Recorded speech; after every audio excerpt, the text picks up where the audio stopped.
Welcome to the Atomic Impact Podcast. I'm your host, Jason Osborn, and on this podcast, we interview successful business owners for them to share atomic, impactful lessons that they've learned along their business journey and share them with us so we can learn as well. As always, this show is sponsored by the reverse podcast method, the new way to close deals that doesn't rely on any of the old traditional methods that everybody hates.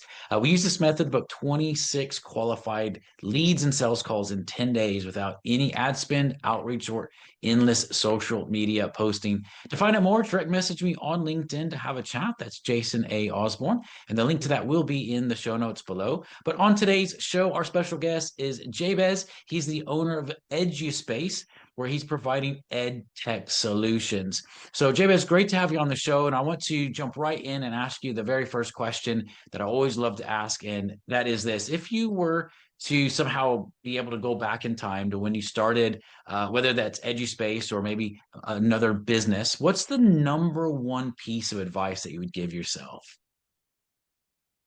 Yeah, so the number one thing I think I would give to myself is to remain adaptable and always learn and soak in as much of learning as possible.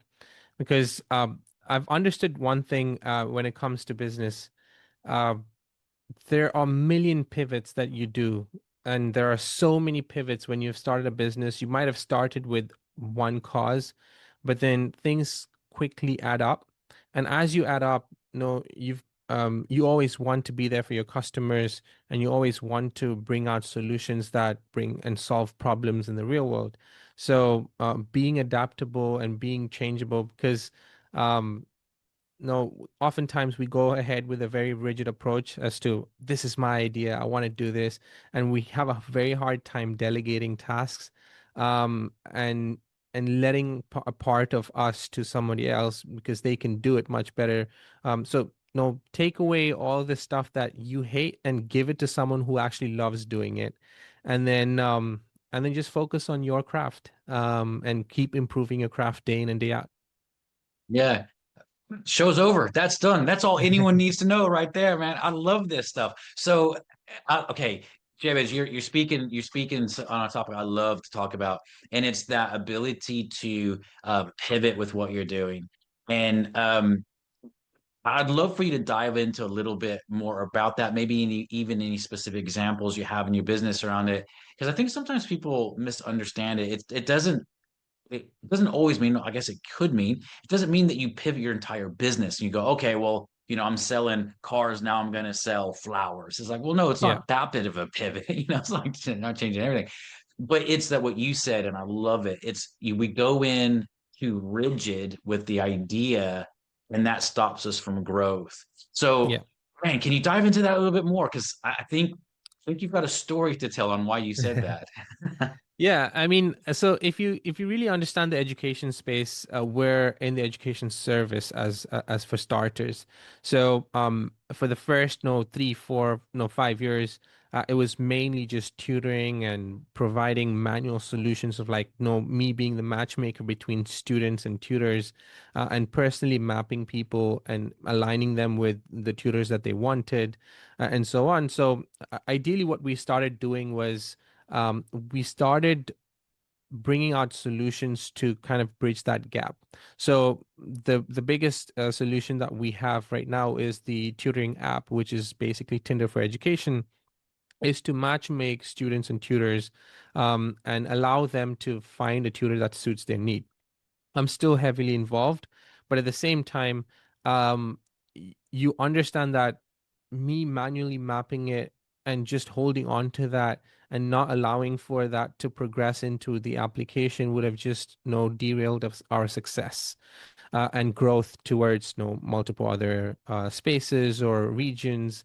And so now that we have that automated process, it allows for me to focus on my craft, which is to stick to growing the business and also teaching from time to time, but also focused on I've had the last 2 years, which I sat down to write a book.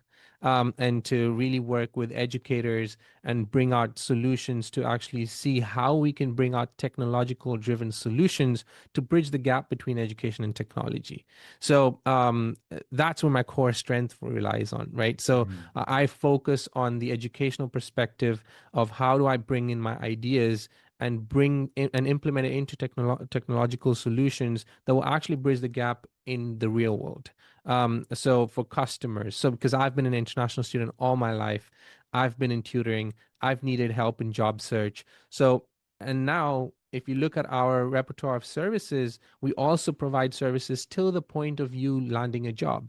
So it's not just tutoring, but from tutoring till the time that you have actually landed the job and you've gone through university, you've gone through. So our customer engagement experience, or our customers who stick with us, have like, 3, 4, 5, even 6 to 7 or 8 years of retention, right? So they stick with us till the time that they actually get together and get a job and get placed in a good company and in their dream job, and then they probably go out, and then they make a couple of more references, and then we get more students. So that's how that cycle works.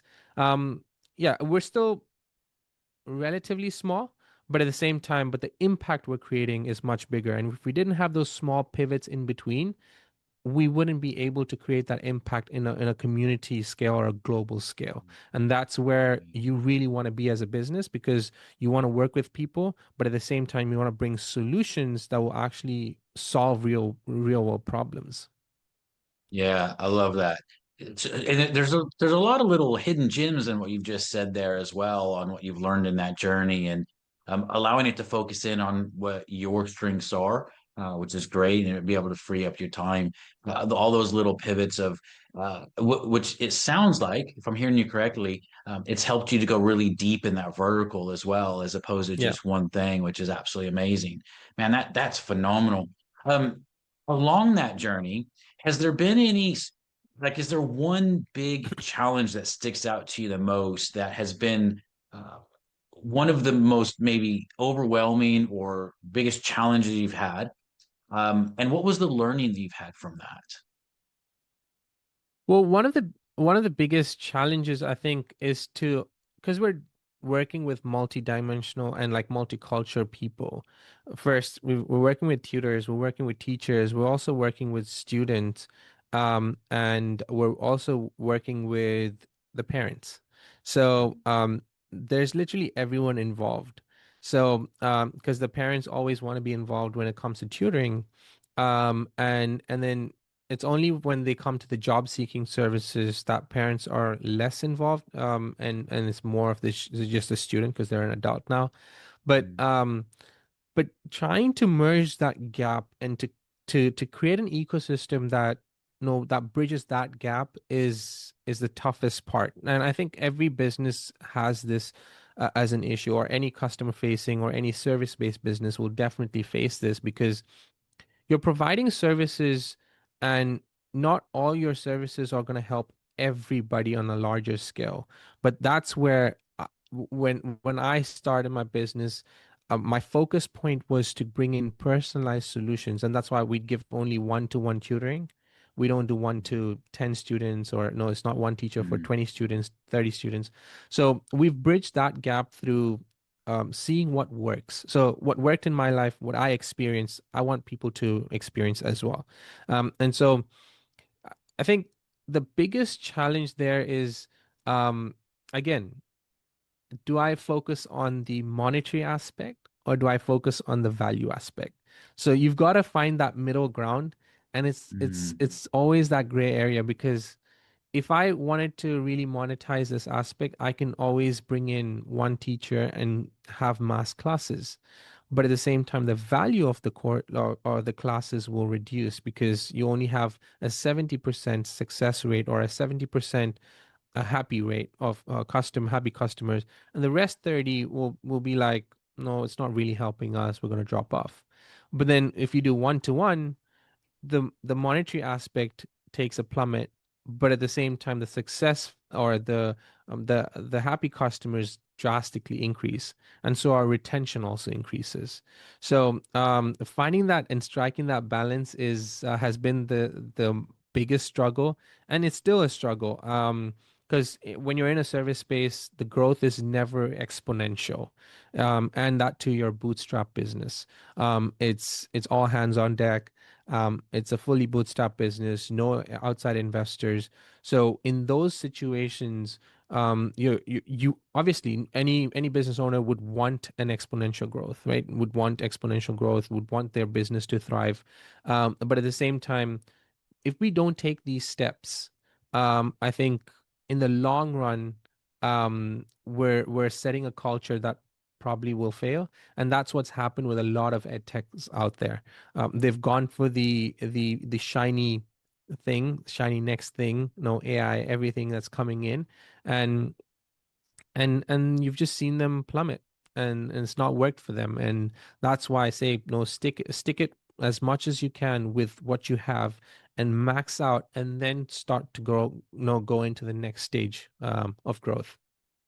Yeah, yeah.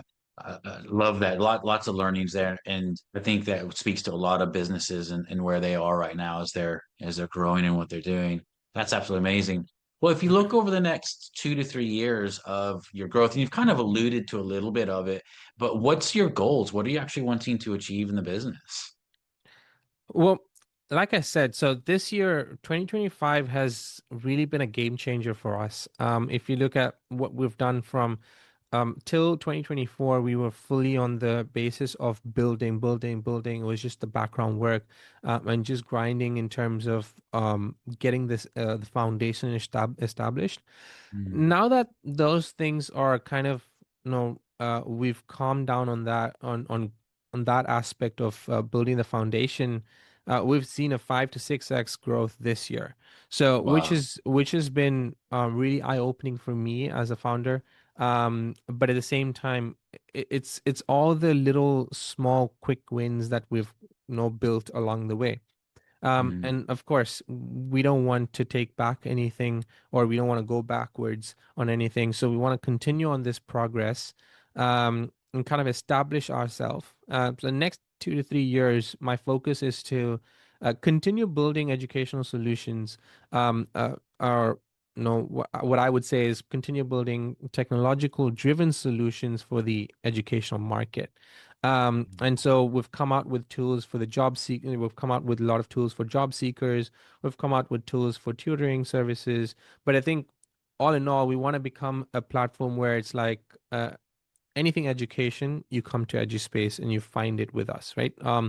And I know there's still a long way to get there, but at the same time, we're on the trajectory to build that. So it might not always happen immediately, but I know in due course of time, as we keep having and piling up on those quick wins, we'll definitely get there. Yeah, love that, man. And I love the long-term aspect that you have in that as well, which I think is really important. So, well, that's amazing. Well, Jabez, for people that are wanting to learn a little bit more about you, what's the best place for them to contact you? Yeah, so no, our my LinkedIn is probably the best place to network. And then I have Instagram, which is at Jabez Ivan J. And then my website, jabezivanj.com, or eduspace.app, which is my company website. So yeah, do check us out. And I have released a book on July this year, 2025. So if you have an option to, if anyone can purchase it, that would be great. Yeah, and I'd look to connecting with more people. Amazing, amazing.